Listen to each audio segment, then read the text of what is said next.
ตอนนี้กินมันไล่ออกแล้วเป็นที่ค้างมันแลบหนี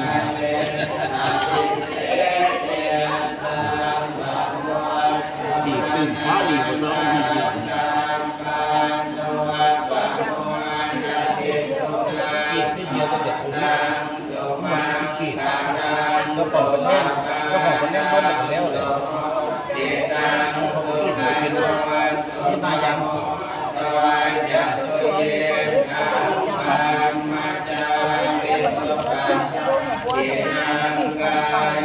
ขีดแบบนี้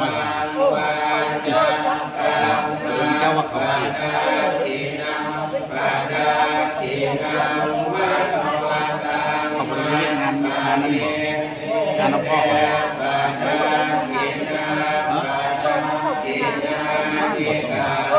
น้ำมันก็หลด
Mm-hmm.